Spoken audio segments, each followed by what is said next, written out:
One of the ways I could tell the difference between people who knew my father well and those who didn't was that those who knew him well called him Trumbo. It ended up that even my mother was calling him Trumbo. The very few people called him Dalton. Some people who knew him from Colorado might.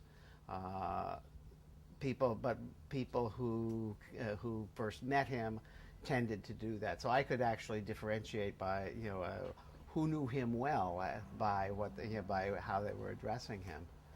They My sisters and I always, when we were younger, called him Daddy, but we always referred to Cleo as Cleo. So, so we had, that was an interesting sort of switch, and it seemed that we were much more formal with our mother than our father. Well, in a sense, the reverse was actually true. As to why people started calling him Trumbo, I guess it just seemed to fit. It's one of those things. He had no preference. He didn't say, call me this or call me that.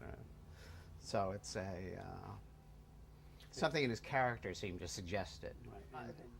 The problems of my father, in terms of money, is that he could never really adjust to having it or not having it, getting it, keeping it, all of those things. And in one way or another, he's protesting, in a sense, that he ought to be able to keep the money and somehow live off it.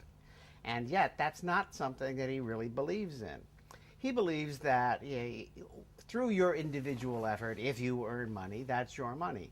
The idea that you would, for instance, make your money work for you as buying a house and then renting it to people, that didn't kind of work for him. That didn't seem to be effectively an honest way to make money. You make money through your own effort. You don't have your surrogate money off making more money. So that's sort of what happens. So his idea is consistently, I must earn more if I want more, whatever it is. So that's kind of at the basis of it. Meanwhile, he's trying to subvert that belief in one way or another also. So when we were living in Beverly Hills, at one point, my father employed a cook, a chauffeur, and a butler. And they were all black. I had been told ever since, before they even arrived, that the one word that you don't use is nigger. This is the wrong word. Never to be used under any circumstances. Nigger, not good. One day, when I was perhaps 5, my father heard this commotion from his study and peeked out the door, and there was Gregory, the butler, holding me at arm's length like this, and I'm yelling and struggling. Apparently I had been threatening a vase on a table, and he was preventing me from destroying it. And my father heard me say, "Let me go, you dirty Jew." Now, of course, where did that come from? How do you pick up these things? Since my father's friends were overwhelmingly Jewish. So it's interesting what you just pick up culturally somehow as a child. Having people take care of a house and all of this was actually my father's idea, not my mother's. The fact that the house was so big that you needed people to take care of it. Otherwise, Cleo would have spent time and a half dusting or whatever else, all the other household chores. So in a sense, you need help the larger your circumstances. But it was his idea of doing these kind of things, the living large, if you want. And I think it had to do with, what's this like? This is the way that the other people live. This is what is money can afford. What's it like? What does it feel like? And I think that curiosity had something to do with it. Ability had something to do with it. Showing off had something to do with it. There are as many reasons as you want to formulate. All of them having some degree of truth. In fact, it was my mother who rebelled against this kind of life. She didn't like it, and that's when we moved to the ranch in 1947, all of those things sort of disappeared into the past. I think that growing up poor and having to work hard for a long time probably gave him, a reason to try out whatever it was that you could buy with money. What is this thing? What's there? Anybody can read about these things in magazines or in stories. F. Scott Fitzgerald, for instance, is filled with stories of an entirely different kind of life, in a different place that he never experiences. And you find that in a lot of the literature of the 20s up until the Depression. You find that the good life is being peddled to you in one way or another.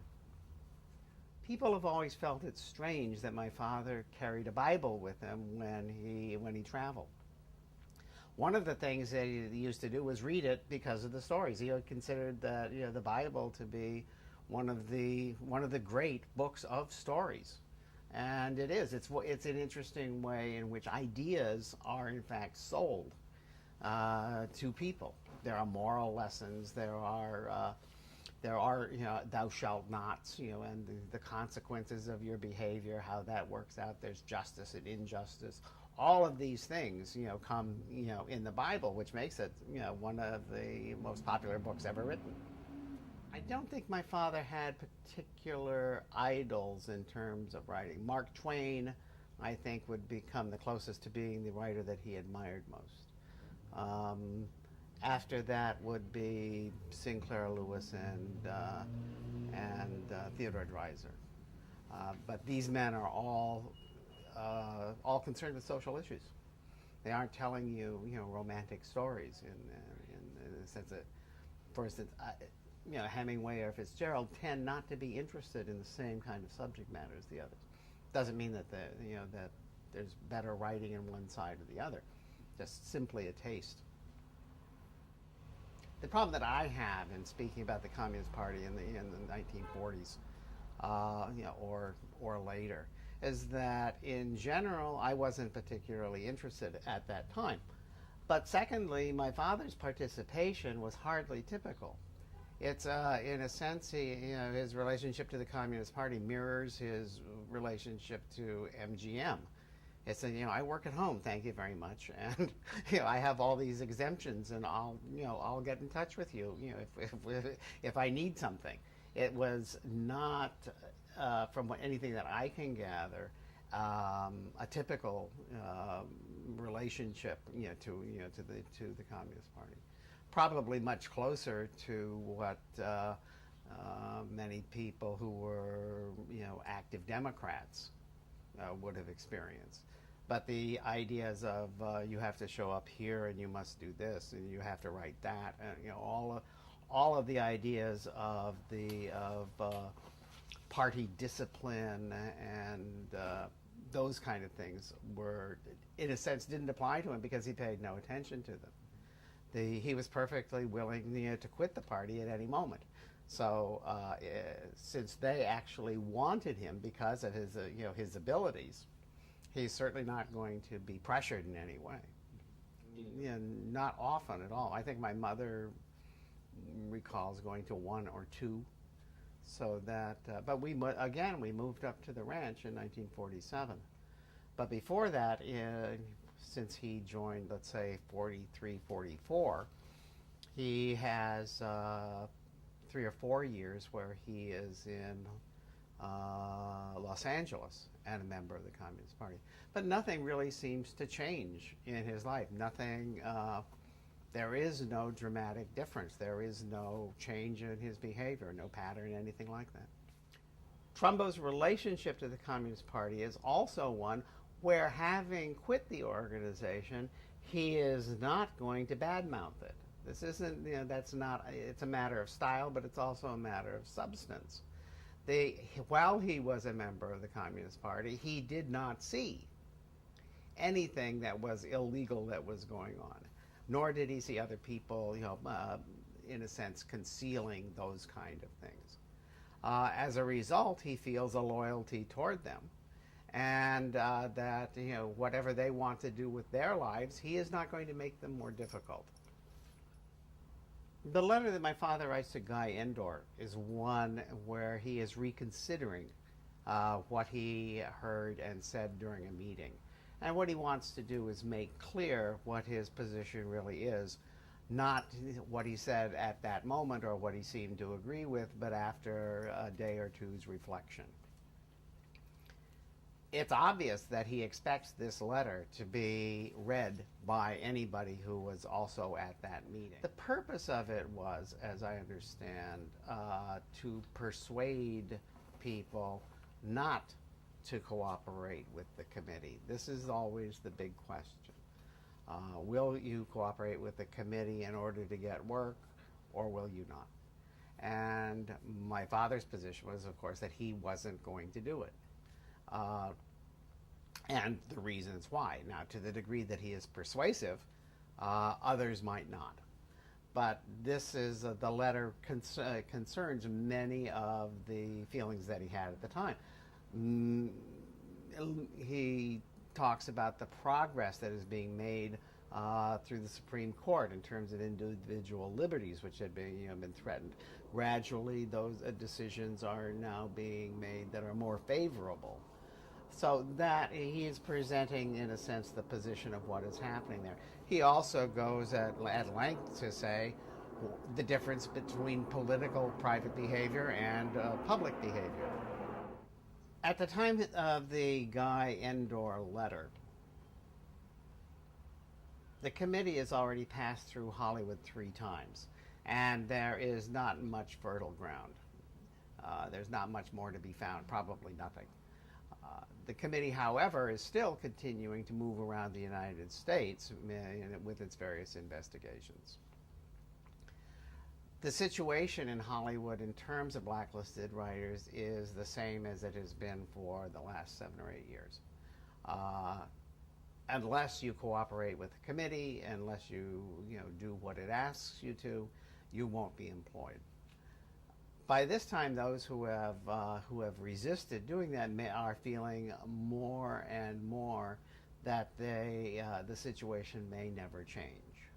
On the legal front, there are some efforts, but they have not proved successful. Employment has not become general. Most people who are blacklisted are not making a living and have changed their professions. Very few blacklisted writers are actually making a living.